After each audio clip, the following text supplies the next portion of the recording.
Saving Grace number 3. How Books Saved Me. Can you think of something that has stayed with you for decades? Something that has comforted you in loneliness, given you hope during difficult seasons, and shaped the person you become? For me, that gift has always been books. Looking back, I realize books have been one of God's greatest gifts in my life. They have been my friends, my companions through childhood, my teenage years, college, motherhood, and some of my darkest seasons. Today, I would love to share why reading has meant so much to me and why I hope you will consider making it a part of your life as well. There's a quote that has really stayed with me for years from the author Cynthia Lee's book, Brave New Medicine. She writes, "I feel detached, almost dissociated from everyone else. Novels are the only things that make me feel less alone, like the stories have an authenticity I can't otherwise connect." And those words really spoke to me when I read it. As a little girl, I remember waking up at 4 o'clock in the morning because I couldn't let sleep interrupt the story I had been reading the night before. I couldn't wait to find out what happened next. Back then, there were no smartphones or iPads. There were just books and my imagination. When I moved to the States at age 11, books became much more than entertainment. I couldn't speak English well. I looked different. I felt different. I had no friends. And I never really tried to make any because I hated feeling inadequate every time I tried to speak the language. So every recess, while the other children played outside, I sat under a big tree with a book. I still remember the cool breeze, the shade of that tree, and the peace I felt as I disappeared into another world. One day I was reading The Count of Monte Cristo, and I almost got into trouble because I couldn't stop reading when it was time to go back to class. During my teenage years, books became my safe place. What could have been a very tumultuous season of life became much more steady because stories gave words to emotions I couldn't yet express. I felt understood by characters who somehow articulated feelings I didn't even know how to describe.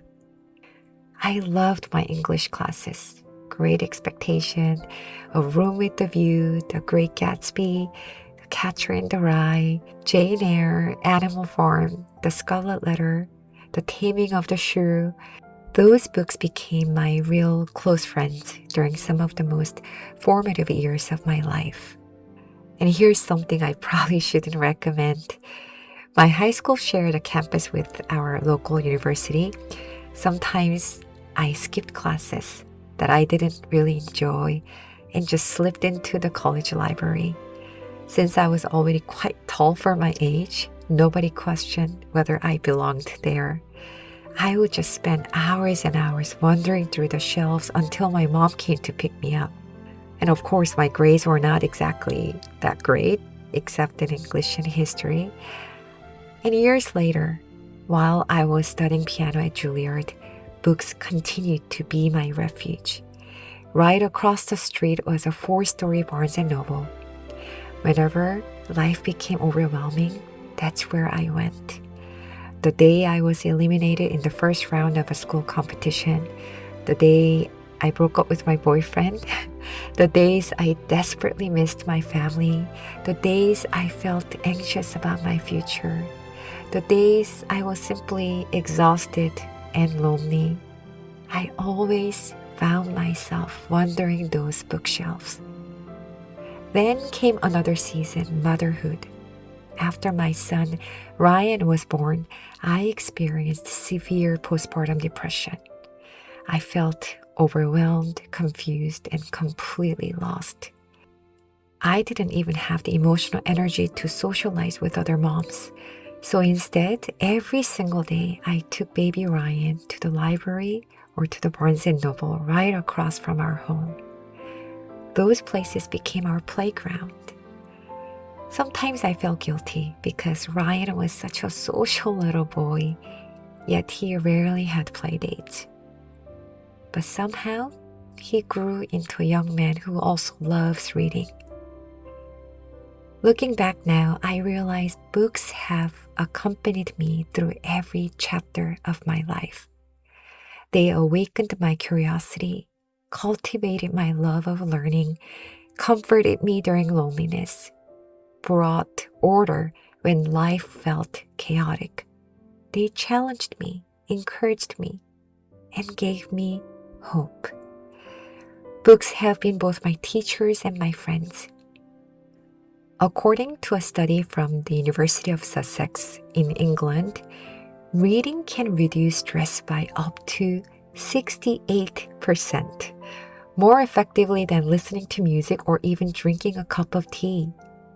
I wasn't surprised when I learned that, because I've experienced that gift over and over again throughout my life. And as I've mentioned many times, I've always believed in the power of little by little progress. That's how I practiced piano. That's how I studied. That's how I exercise. It's even how I clean my house. Small, consistent habits have a way of transforming our lives. And reading is no different. If you've never been much of a reader, can I encourage you to start with just 10 minutes a day? You don't have to finish a book in a weekend. Just keep showing up, one page, one chapter, one day at a time. Now, one practical tip before I finish. I used to buy every book I wanted to read. Now, I almost always borrow it from the library first. If I truly love it, then I buy my own copy. And if finding time to sit down and read feels difficult, don't forget about audiobooks. You can listen while driving, walking, cooking, or exercising. Those small moments really do add up.